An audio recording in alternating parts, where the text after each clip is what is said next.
ધાર્મિક આસ્થાના કેન્દ્ર તરીકે ઓળખાતા ચોટીલા યાત્રાધામની આસપાસ દેહ વેપાર ચાલતો હોવાની ચોંકાવનારી માહિતી સામે આવતા સમગ્ર પંથકમાં રોષ અને ચકચાર ફેલાઈ ગઈ છે। ભક્તોની ભીડ અને શ્રદ્ધાના માહોલ વચ્ચે હોટેલોના બંધ દરવાજા પાછળ ગેરકાયદેસર ધંધો ધમધમતો હોવાના આક્ષેપો પછી તંત્ર હરકતમાં આવ્યું અને સ્ટિંગ ઓપરેશન દ્વારા પહેલા માહિતીની ખરાઈ કરવામાં આવી અને જેમ જેમ પુરાવા સામે આવ્યા તેમ સુરેન્દ્રનગરના નાયબ કલેક્ટર એચ.ટી. મકવાણાએ સીધો સપાટો બોલાવી હોટલોને સીલ કરી માલિકોને નોટિસ ફટકારી દીધી। આવા વિગતે વાત કરીએ સમગ્ર કાર્યવાહી પાછળ શું બન્યું અને હવે તંત્રની જવાબદારી ક્યાં ઊભી થાય છે તેના વિશે આ અહેવાલમાં। નમસ્કાર, હું ચિરાગ વર્ષાબેન, આપ જોઈ રહ્યા છો શુભમાન। ગુજરાતમાં સુરેન્દ્રનગર જિલ્લો આજે ચર્ચાના કેન્દ્રમાં છે કારણ કે ચોટીલા મંદિરની આસપાસ આવેલી કેટલીક હોટલોમાં દેહ વેપાર ચાલતો હોવાની ફરિયાદો બાદ તંત્રએ પોતે જ છટકું રચ્યું। નાયબ કલેક્ટર એચ.ટી. મકવાણાએ સ્ટિંગ ઓપરેશન દ્વારા માહિતીની ખરાઈ કરવા માટે એક વ્યક્તિને કેમેરા સાથે હોટલમાં મોકલ્યો અને સામે આવેલા દ્રશ્યોમાં સ્પષ્ટ દેખાયું કે રૂમની અંદર એક મહિલા સાથે સંદિગ્ધ વાતચીત થઈ રહી છે। આ વિડીયો સામે આવતા તંત્રએ કાર્યવાહી શરૂ કરી અને સિટી પેલેસ તથા બાલાજી પેલેસ નામની હોટલોને સીલ કરવામાં આવી। સાથે જ હોટલના માલિકો દેવાભાઈ રબારી અને Gabhrubhai દરબારને immoral traffic prevention act 1956ની કલમ 18(1) હેઠળ ક્લોઝર નોટિસ ફટકારવામાં આવી છે।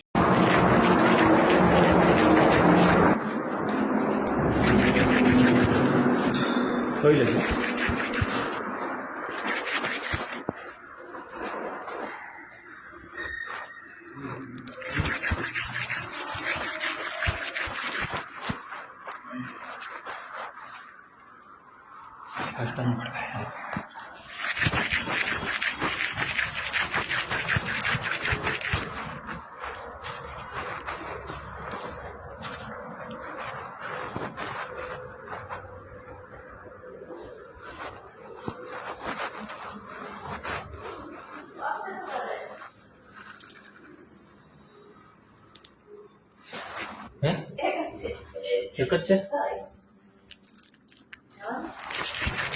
પૂછી લઈએ, હાલો પૂછી લઈએ।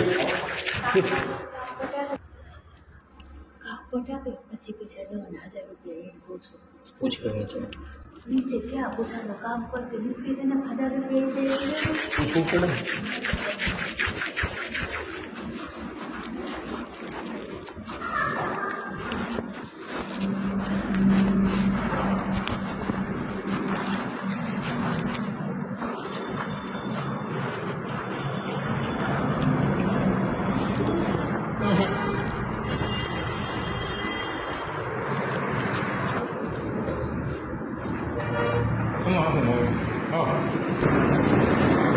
આ કાર્યવાહી બાદ સ્થાનિકોમાં રોષ વધુ ભભૂકી ઉઠ્યો છે કારણ કે ભક્તો જે હોટલમાં રોકાણ કરે છે ત્યાં જ આવા ગેરકાયદેસર ધંધા ચાલતા હોવાની વાત બહાર આવે તો ધાર્મિક સ્થળોની પવિત્રતા પર સીધો સવાલ ઊભો થાય છે।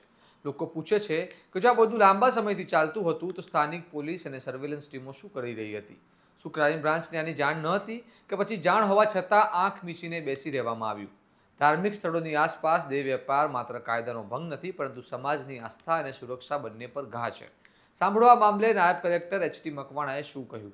રાજ્યની અંદર અનૈતિક વેપાર નિવારણ અધિનિયમ એટલે કે ઇલિસિટ ટ્રાફિક પ્રિવેન્શન એક્ટ 1956 મુજબ વેશ્યાવૃત્તિ સંપૂર્ણ પ્રતિબંધ છે અને આવા અનૈતિક વેપાર કરવા એ ગુનો બને છે। આજથી 15 દિવસ પહેલા અમોને વિશ્વસનીય અને આધારભૂત માહિતી મળેલ કે ચોટીલા યાત્રાધામની આજુબાજુ આવેલ હોટલ અને નેશનલ હાઈવે 47 પર આવેલી અમુક હોટલોની અંદર આવી અનૈતિક વેપાર પ્રવૃત્તિઓ ચાલે છે, જે ખૂબ જ ગંભીર હોય અને ચોટીલા એ એક પવિત્ર યાત્રાધામ હોય, ત્યાં આવતા નાગરિકો અને યાત્રિકોની ભાવનાઓ અને આસ્થાને ઠેસ પહોંચે તેવી કોઈ પણ પ્રવૃત્તિ ચલાવી લેવાય નહીં। જેને ધ્યાને રાખી અને ગઈકાલે અમોએ અધિકૃત ટીમો બનાવી તેમજ સાથે સાથે ગ્રાહકોની વ્યવસ્થા કરી અને જુદી જુદી હોટલોની અંદર આ ટીમો અને ગ્રાહકો મોકલેલા, જે અંતર્ગત આ હકીકતોની ખરાઈ કરાવતા સિટી પેલેસ હોટલ ચોટીલા તેમજ બાલાજી હોટલ ચોટીલા આ બંને